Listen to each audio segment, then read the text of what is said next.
जी। Sir बोल रहा हूँ सेंट्रल यूनिवर्सिटी में गेट का फेलोशिप मिलता है।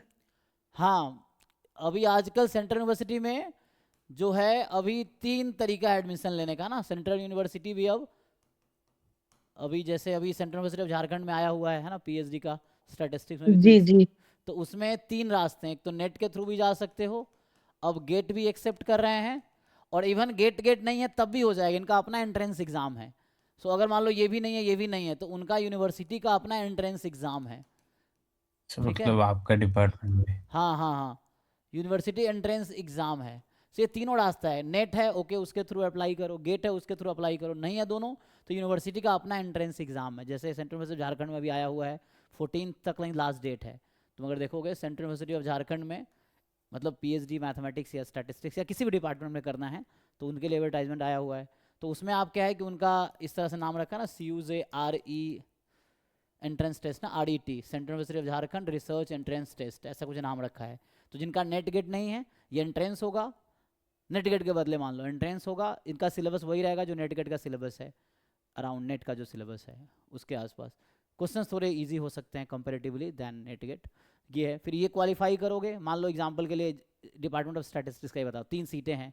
तो जैसे एंट्रेंस टेस्ट मान लो 50 बच्चों ने दिया, 50 में से हो सकता है 15 बच्चों को सिलेक्ट किया जाएगा इंटरव्यू के लिए, 15 बच्चों का इंटरव्यू लेंगे, उनमें से 3 बच्चों का सिलेक्शन होगा, वैसा है क्योंकि 3 सीटें ही हैं, है ना। तो ट्राई कर सकते हो उसमें, ये मैं डाला भी था हर जगह। तो इसमें जैसे बता रहा हूँ ना, ये जो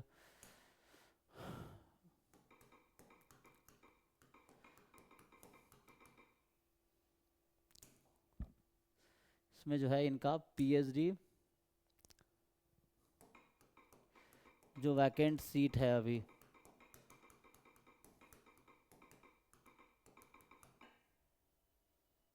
तो ये इन्होंने अभी शुरू किया ना।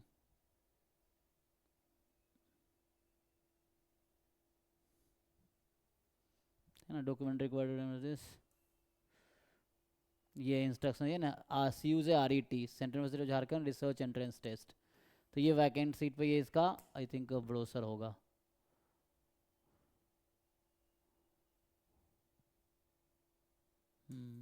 तो ये इनका एडमिशन ब्रोसर है, जो सीटें खाली रह गए उसके अगेंस्ट। तो इसमें अगर आप देखोगे तो सारा इन्फॉर्मेशन होगा।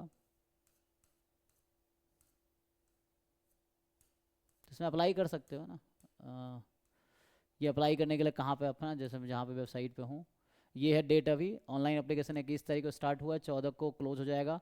एंट्रेंस टेस्ट जिनका नेट गेट नहीं है उनके लिए, या है तो भी अच्छा है तब भी अप्लाई कर सकते हो, लेकिन वो है कि अभी एडमिशन इसके थ्रू हो रहा है तो आपको ये टेस्ट देना ही पड़ेगा चाहे नेट गेट क्वालिफाई है या नहीं है, क्योंकि एंट्रेंस के थ्रू एडमिशन होगा। तो पहले एंट्रेंस देना पड़ेगा, एंट्रेंस जो क्वालिफाई करेंगे फिर उनका इंटरव्यू होगा। तो 22 को एंट्रेंस होगा, 24-25 को इंटरव्यू होगा, फिर उसके बाद मे बी इस महीने के एंड तक रिजल्ट आ जाएगा, फिर एडमिशन शुरू हो जाएगा। तो ये है, बाकी ये एप्लीकेशन फ़ीस है। सो इस तरह से, और सीटें किस डिपार्टमेंट में कितनी हैं तो ये भी आपको मिल जाएगा। अभी डाउनलोड कर लो वेबसाइट से, मैंने डाउनलोड किया ना वैसे तो। अच्छा ये कैसे, ओ अच्छा मतलब, ओके मैं समझ गया कि इसमें ये नहीं कि दोनों, मतलब हर स्टूडेंट को टेस्ट देना इंटरव्यू देना कंपलसरी हो गया। तो टेस्ट का वेटेज 70% 70% रहेगा, और इंटरव्यू का वेटेज 30% रहेगा। मतलब मान लो 100 मार्क्स का है तो 70 मार्क्स टेस्ट का काउंट होगा, 70% वेटेज, और 30% इंटरव्यू का रहेगा। तो इनमें इनके बेस पे वो बनेगी, है ना। ठीक है, और एलिजिबल कौन कौन सा है, तो 50% चाहिए जनरल कैटेगरी के लिए, 45% थीसिस। अच्छा, both components aggregate, okay, percentile. तो पढ़ लेना ठीक से, कहीं कन्फ्यूजन देख लेंगे। बाकी सीटें का मैं एक बार देख लेता हूँ, फिर मैं आता हूँ कि इसमें सीट का भी होगा, किसमें कितनी सीट किस डिपार्टमेंट में। तो अच्छा मार्क्स, तो इसको ढंग से पढ़ो बाकी आपको समझ आ जाएगा। अच्छा एलिजिबिलिटी, तो एलिजिबिलिटी में जैसे पीएचडी इन स्टैटिस्टिक्स, और देखते हैं मैथमेटिक्स का क्या एलिजिबिलिटी दे रखा है इन लोगों ने इस बार।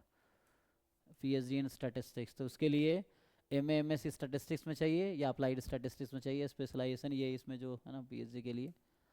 सो ये है। एंड ऐसे मैथमेटिक्स में क्या कर रखा है इन्होंने एलिजिबिलिटी, मैनेजमेंट, चलो जी पता नहीं, मैथमेटिक्स ऊपर रहा होगा तो ये पीएचडी स्टैटिस्टिक्स में यहाँ 3 सीटें हैं, तीनों यूआर की है, मतलब किसी भी कैटेगरी का बच्चा हो अनरिजर्व में एडमिशन होगा। और मैथमेटिक्स में 12 सीटें हैं इस तरह से, ये है कैटेगरी वाइज। तो ये इतने हैं ना, 20 डिपार्टमेंट का है ना, 20 डिपार्टमेंट में अभी एडमिशन हो रहा है। इसमें हालांकि 25 डिपार्टमेंट टोटल है, तो 20 में अभी एडमिशन के लिए इन्होंने डाला है। तो यही है। जिनका क्वेरी है देखते हैं। तो मैथ्स का मैं देख रहा था एलिजिबिलिटी का, तो मैं अगर स्टैट्स वाले बच्चे मैथ में जा सकते हैं क्या, इन लोगों ने अलाउ किया है कि नहीं? तो अरे यार कहाँ गया एलिजिबिलिटी था ना, पहला मेटलर्जी, देन एनर्जी, सिविल। तो इसमें इंजीनियरिंग भी है इस यूनिवर्सिटी में, है ना, कंप्यूटर साइंस, तो इंजीनियरिंग भी है, फिजिक्स, मैथमेटिक्स। तो मैथमेटिक्स में पीएचडी डिपार्टमेंट में कौन बच्चा एडमिशन ले सकता है? इसका एमए या एमफिल या एमएससी मैथमेटिक्स में हो, या अप्लाइड मैथमेटिक्स में हो, या ऑपरेशन रिसर्च में हो। ओके ठीक है। ऐसे भी हमारा डिपार्टमेंट का नाम अब चेंज हो गया। सेंटर में सिर्फ झारखंड में जो स्टैटिस्टिक्स डिपार्टमेंट आपको दिख रहा है, अभी इस सेशन में भी नाम चेंज हो गया। अब तो अगले सेशन से नाम रहेगा स्टैटिस्टिक्स एंड डेटा साइंस। तो math, stats, operation research, computer science सब अलाउड, तो सारे बच्चे अब अलाउड होंगे। डेटा साइंस क्योंकि डिपार्टमेंट स्टैटिस्टिक्स से चेंज हो गया, अब स्टैटिस्टिक्स एंड डेटा साइंस हो गया है। तो मास्टर प्रोग्राम भी अब स्टैटिस्टिक्स एंड डेटा साइंस में चलेगा वहाँ पे नेक्स्ट सेशन से।